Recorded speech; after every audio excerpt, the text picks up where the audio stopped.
Brought to you by TechnoSpark 20 series smartphones. I'm superhuman.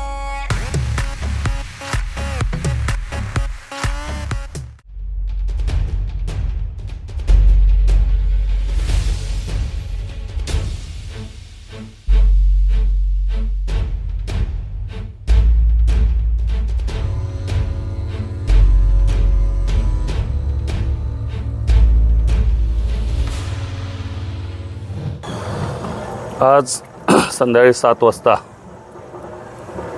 आमच्या उपनेत्या सुषमाताई अंधारे यांची गीतेसाहेबांच्या प्रचाराच्या निमित्ताने जाहीर सभा महाड या नगरामध्ये होती. सभा संपली त्यानंतर एका लग्नाला आमचे सहकारी उपतालुका प्रमुख यांच्या मुलीचं लग्न होतं. त्या लग्नाला भेट देऊन मी हायवेने येत होतो.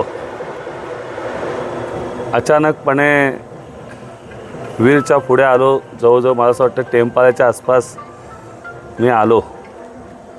समोरून बाटलीचा हल्ला ड्रायव्हरच्या काचेवर झाला आणि ह्या साईडने एक 20-25 जण, त्यामध्ये स्वतः आमदारांचे पुत्र भरतशेठ गोगावलेंचे पुत्र विकास गोगावले हे स्वतः माझ्या गाडीवर मला जीवे मारण्यासाठी स्वतः तिथे आले. परंतु माझ्या चालकाने त्या ह्याचा भान राखून जो काय हल्ला झाला त्यातूनसुद्धा गाडी स्पीडला बाहेर काढली. परंतु जवळजवळ 25-30 लोक एका गाडीवर मला जीवे मारण्यासाठी त्यांनी प्रयत्न केला. माझी गाडी पूर्णपणे फोडली. गाडी फोडली. मी माणगाव या ठिकाणी आलो, कारण की मी आणि माझे दुसरे सहकारी सोनावणे हे माझ्याबरोबर होते आणि माझे चालक. मी तिथे काही थांबलो नाही. पण माणगावात आल्यानंतर माणगाव स्टेशनचे PI स्वतः तिथं आले. त्यांना बातमी लागताच आणि ते आज पोलीस स्टेशनला घेऊन आलेत. मी याच्या माध्यमातून एकच सांगेन, अशा काळोखातना आमदार आणि त्यांचे पुत्र हल्ले करत असतील तर त्यांनी मला वाटतं बांगड्या भराव्या.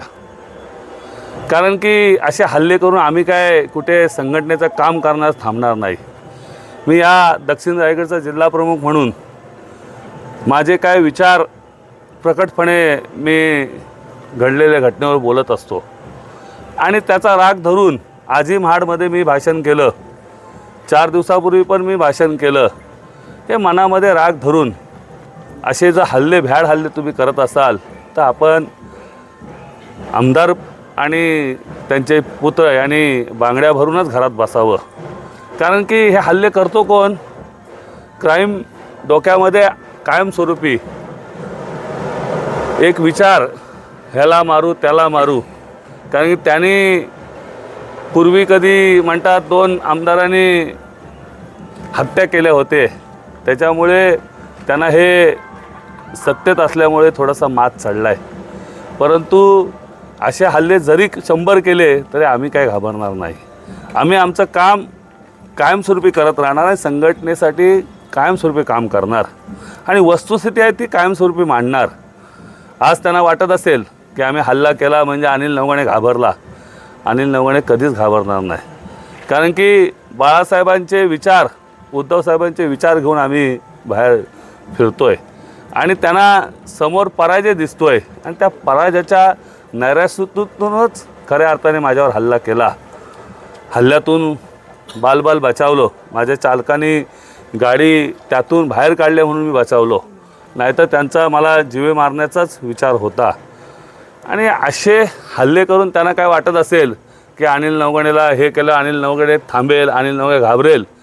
पण अनेक अशा सभा महाड नाही, तुमच्या बिरवाडी नाही, तुमच्या घरासमोर येऊन सभा घेईन. मी कुठेही घाबरणार नाही आणि कधीही हे होणार नाही. तुम्ही गाड्या फोडा, काय जीवे मारा, पण शेवटी शासन आहे. शासन हे सोडणार नाही. आम्ही आमची फिर्याद विकास गोगावले आणि त्यांचे जवळजवळ 25 ते 30 लोकांच्या विरोधात आज फिर्याद देतो आहे. कारण की मी स्वतः त्या काचेतून विकास गोगावलेंना बघितलं आणि त्यांचे जे काही सहकारी होते ते गाडीवर फॉर्च्युनर गाडी त्यांची जी आहे ती फॉर्च्युनर गाडी घेऊन ते तिथं आडवी लावून गाडी बसले होते.